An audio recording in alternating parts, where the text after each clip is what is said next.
In this video, I will talk about how we can solve equations by using graphs of functions. First of all, let's take a look at a simple example. In this question, we need to solve x to the power 3 minus 2x minus 2 equals 0, and a graph of function is given. Now let's think about it in this way. If we consider the graph of y equals x to the power 3 minus 2x minus 2, then that means now we only need y to be 0. And then the value of x in this case is the solutions of this equation. The value of x when y is 0 means the x-intercept of this graph. If we take a closer look at it, we should know that the x-intercept is 0.8. That means the solution of this equation is 0.8. And we should remember that the solutions obtained from reading the graph are always approximations. They can never be exact. In general, if we need to solve the equation fx equals 0, graphically, the roots are just the x-intercepts of the graph of y equals fx. Here are some more examples. In S4, we have learned that the solutions of the equation ax squared plus bx plus c equals 0 are just the x-intercepts of the graph of y equals ax squared plus bx plus c.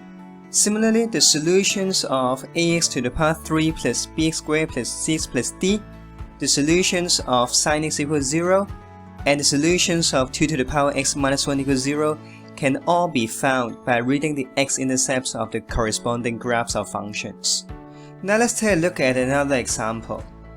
In this question, we need to solve the equation sin x equals minus 0.7, where x is between 0 degrees and 360 degrees, and the graph of y equals sin x is given. If we want to consider this graph of y equals sin x to solve the equation sin x equals minus 0.7, that means this time we need y to be minus 0.7. We can see that this line of y equals minus 0.7 cuts this curve at 2 points, and now we can read the corresponding x coordinates.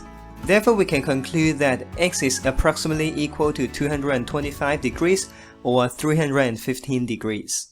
After that, let's take a look at a similar example. In this question, we need to solve the equation 1/3 to the power x equals 2, and the graph of y equals 1/3 to the power x is given. Again, if we want to consider this graph to solve this equation, that means this time we need y to be 2. Now we can read the x-coordinate of the intersection, which is minus 0.6. Therefore, we can conclude that the solution is minus 0.6.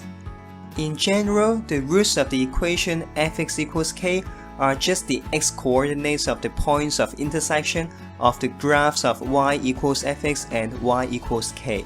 Here are some more examples. Suppose we want to solve ax to the power 3 plus bx squared plus cx plus d equals k. We can just read the x-coordinates of these 3 points of intersection. Similarly, if we want to solve cosine x equals k and log x base 2 equals k, we can also look for the x-coordinates of these points of intersection. Finally, let's take a look at a more complicated example. Suppose this time the graph of y equals fx is given, and we would like to solve the equation fx minus 1 equals 0. Because the graph of y equals fx is given, that means this time we should make fx the subject of this formula.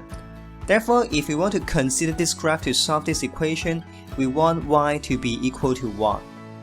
Now there are 3 points of intersection, and the x-coordinates of these points of intersection are the roots that we need.